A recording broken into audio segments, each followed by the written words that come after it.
Hadirin yang dirahmati oleh Allah Subhanahu wa taala. Ada seseorang bekerja di tempat yang haram, jelas ini haram deh, dan dia aku ini haram. Tapi dia nggak mau keluar. Kenapa dia nggak mau keluar? Dia katakan, anak saya 5 Ustaz. Kalau saya keluar, anak pertama bayar kuliahnya gimana? Anak kedua SMA-nya gimana? Harus bayar uang gedung. Maka saya tetap bertahan karena faktor kondisi. Ini bukan sombong loh Ustadz, ini faktor kondisi. Hadirin enggak, itu sok pintar. Itu sok pintar. Karena hakikatnya di hadapan kita ada 2 opsi. Opsi yang pertama, matematika kita, logika kita.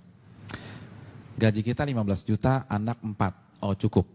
Tapi begitu saya resign, maka bulan depan 15 juta itu hilang. Maka nggak mungkin mencukupi 4 orang anak. Itu matematika kita. Tapi itu bukan satu-satunya opsi. Opsi yang kedua, Allah berfirman dalam surat At-Talaq ayat 2, "Wa man yattaqillah yaj'al lahu makhraja wa yarzuqhu min haitsu la yahtasib." Barang siapa yang bertakwa kepada Allah, maka Allah akan berikan solusi dan Allah akan berikan rizki dari arah yang tidak ia duga-duga. Namun karena kita merasa paling pintar dan sok pintar, kita pilih opsi yang pertama karena kita lebih yakin dengan matematika kita daripada janji Allah Subhanahu wa taala. Bukankah itu sok pintar di hadapan Allah dan merasa cerdas di hadapan Allah Subhanahu wa taala? Inti dari semua kedurhakaan itu merasa pintar, bukan kondisi. Merasa diri besar, merasa diri kuat menahan adab Allah pada hari kiamat. Rekan-rekan yang dirahmati oleh Allah Subhanahu wa taala, ini kan masalahnya. Ini masalah dari dulu. Karena the founding fathers-nya kemaksiatan itu menggunakan teori ini. Iblis. Kenapa iblis divonis kafir? Kenapa iblis divonis kekal di neraka? Karena ketika dia disuruh sujud, dia katakan apa? Enggak, ana khairun minhu. Aku lebih baik daripada Adam. Khalaqtani min nar wa khalaqtahu min tin. Engkau ciptakan aku dari api dan engkau ciptakan dia dari tanah. Saya ingin tanya, yang diserang dengan statement ini itu siapa rekan-rekan sekalian? Ya? Dia katakan aku lebih baik daripada Adam. Itu yang diserang, yang dibodoh-bodohi itu siapa? Allah, bukan Adam. Enggak, Allah ini.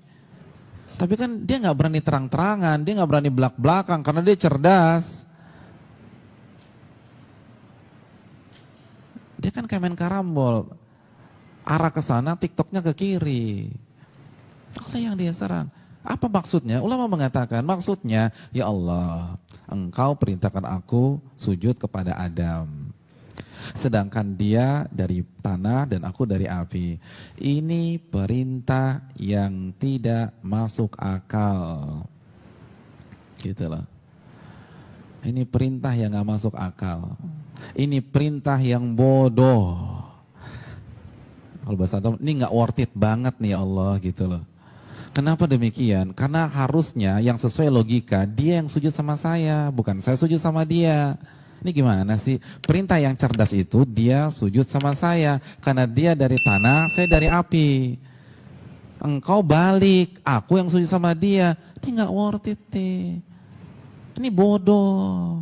Makanya kan Allah langsung habisi dia. Aba wastakbara wa kana minal kafirin. Ini bukan hanya semata-mata sujud hadirin. Ini lebih besar dari itu. Dan dia sangat cerdas. Dan iblis kan cerdas. Dia tahu. Gak bisa langsung to the point. Dia main muter-muter bahasanya. Nah begitu juga dengan orang yang banyak maksiat sekarang. Ya nggak mungkin lah ada orang mengatakan ngaku muslim gue lebih pintar dari Allah. Enggak lah. Tapi dengan cara dia membantah ayat Allah, menolak hadis Nabi, itu kan merasa pintar. Merasa pintar. Anda kalau berhadapan dengan profesor matematik dan Anda tahu benar nilai matematika Anda di kelas 2 SD 4,5, kira-kira berani ngedebat nggak? Kan enggak. Karena tahu, ini semua merasa pintar, merasa hebat semua. Akhirnya dibantah, dijawab. Hadirin, simpel aja, saya kasih 2 contoh dalam masalah ini. 2 contoh ini yang harus kita renungkan. Asy-Syu'ara ayat 61 ini jelas. Ketika Allah perintahkan Nabi Musa untuk lari, untuk keluar dari Mesir. Ini perintah jelas. Lalu apa yang terjadi? Falamma tara'al jam'ani qala ashabu Musa inna lamudrakun. Dan ketika kedua kelompok itu sudah saling melihat, Fir'aun sudah melihat Nabi Musa di hadapannya, dan Musa kalau menoleh sudah melihat Fir'aun. Inna lamudrakun. Maka sebagian pengikut Nabi Musa itu mengatakan, kita akan tertangkap. Kita akan tertangkap. Kenapa? Depan Laut Merah, belakang Fir'aun. Logika main, ketangkap. Matematika main, ketangkap. Iya gak sih? Itu kan permainan akal. Lalu apa kata Nabi Musa? Qala kalla, bukan begitu. Inna ma'iya rabbi sayahdin. Sesungguhnya Allah bersamaku dan Allah akan memberikan petunjuk. Allah akan memberikan petunjuk. Nabi Musa menggunakan bahasa future tense. Allah akan memberikan petunjuk. Inna ma'iya rabbi sasin di sini dalam bahasa Arab itu future tense. Allah akan memberikan petunjuk. Berarti ketika Nabi Musa berbicara seperti itu, wahyu sudah turun atau belum? Belum. Ini sama-sama nggak taunya. Sama-sama nggak taunya. Nabi Musa dan pengikutnya sama-sama nggak dapat wahyu. Jadi sebelum mereka lari, itu nggak ada briefing dari Allah. Allah nggak pernah bilang, Musa tolong kumpulin teman-teman sebelum kalian kabur, saya akan jelaskan patternnya. Jadi begini. Nggak ada. Nggak ada. Lari, itu perintah. Keluar dari Mesir. Baru setelah itu Allah gunakan fa'auhayna. Maka setelah Nabi Musa berbicara demikian, baru Allah wahyukan anidrib bi'asakal bahra fanfalaqa. Pukulkanlah tongkatmu ke permukaan laut, maka laut pun akan terbelah. Lihat. Ada 2 sikap yang kontradiksi. Yang satu begitu melihat kondisi real di lapangan langsung menggunakan akalnya. Kita ketangkep nih. Tapi Nabi Musa enggak. Beliau merasa bodoh di hadapan Allah. Maka beliau tidak menggunakan pemikirannya, tidak menggunakan logikanya, tidak menggunakan matematikanya. Nabi Musa lebih percaya dengan janji Allah, in tansurullah yansurkum. Jika kalian menolong agama Allah, Allah akan tolong kalian. Orang nggak akan bisa seperti ini kalau dia nggak merasa bodoh di hadapan Allah. Hadirin, saya ingin bertanya, pengikut Nabi Musa itu siapa sih? Bani Israel. Bani Israel itu bodoh atau pintar? Pintar. Dan Nabi Musa adalah anak bangsa Bani Israel yang tercerdas pada saat itu. Yang satu merasa bodoh, yang satu merasa pintar. Dan yang benar adalah yang merasa bodoh di hadapan Allah.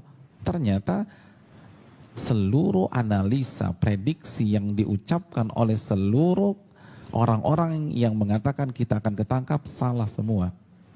Bukankah itu pelajaran bagi kita? Bukan berarti kita nggak boleh menggunakan akal sehat, enggak. Tapi kalau sudah berhadapan dengan perintah yang jelas, larangan yang jelas, merasa bodohlah di hadapan Allah. Jangan kritik, jangan ini. Nggak mungkin Ustaz, ini nggak make sense nih Ustaz. Ini nggak dapat hitung-hitungannya. Tuh Anda baru lagi merasa pintar. Emangnya Allah nggak bisa mengkayakan Anda dari jalan-jalan yang Anda nggak duga? Contoh yang terakhir. Jelas-jelas surat As-Saffat ayat 102. Perintah jelas. Allah perintahkan Nabi Ibrahim untuk menyembelih putranya. Lalu Nabi Ibrahim lakukan hal tersebut. Kita sudah bahas di 1 kurang 1 sama dengan 3. Saya sebutkan resumenya saja. Hadirin yang dirahmati oleh Allah Subhanahu wa taala. Nabi Ibrahim kenapa tetap menyembelih putranya? Karena merasa diri bodoh di hadapan Allah. Karena kalau pakai matematika dan logika, itu jelas sudah, nggak boleh disembelih. Wong orang terbaik kok. Beliau akan komplain kalau beliau merasa pintar saja, beliau akan merasa kenapa anak saya disembelih? Saya kan manusia terbaik di sini. Harusnya kan anak saya sekolah di sekolah internasional, ya Allah, kenapa justru disembelih? Kan begitu logikanya. Tapi ini disembelih. Tapi tidak, beliau merasa diri bodoh sehingga lebih percaya terhadap perintah Allah daripada logikanya sendiri. Ada yang berani meragukan kecerdasan Ibrahim? Saya ingin tanya, etnis dan ras tercerdas di dunia itu siapa? Bani Israel. Bani Israel itu keturunan siapa? Nabi Ibrahim dari Ishak. Jadi ini bapaknya kecerdasan. Tapi ketika berhadapan dengan perintah yang tegas, larangan yang tegas, udah sami'na wa ta'na. Lalu kita yang gak cerdas-cerdas begini, berani debat Allah, berani mengatakan ini gak benar, ini keliru, hitungan saya gak dapat. Kalau begitu kita makan apa? Allahu Akbar. Kalau ini pola bisa kita terapkan, maka kita akan mendapatkan wala tamutunna illa wa antum muslimun. Janganlah kalian mati kecuali kalian menjadi seorang muslim, pribadi yang menyerah kepada Allah. Kita yang mengkreat hari terakhir hidup kita. Dari sekarang, hadirin sekalian, dari sekarang menyerahlah kepada Allah. Lebih percaya matematika Allah daripada matematika kita. Lalu istiqomahlah. Istiqomahlah terus. Ini bukan konsep 1-2 hari. Kita harus buat ini sebagai lifestyle kita. Sehingga man asya ala syai' mata alai. Barang siapa yang hidup dengan sebuah lifestyle tertentu, kemungkinan besar dia akan diwafatkan dengan lifestyle tersebut. Ini yang bisa disampaikan. Semoga akhir dari sebuah cerita kehidupan kita adalah happy ending atau husnul khatimah. Dan caranya adalah lakukan pada malam hari ini, lakukan pada hari ini. Jadikanlah konsep seorang muslim sebagai lifestyle kita dalam mengarungi kehidupan yang fana ini.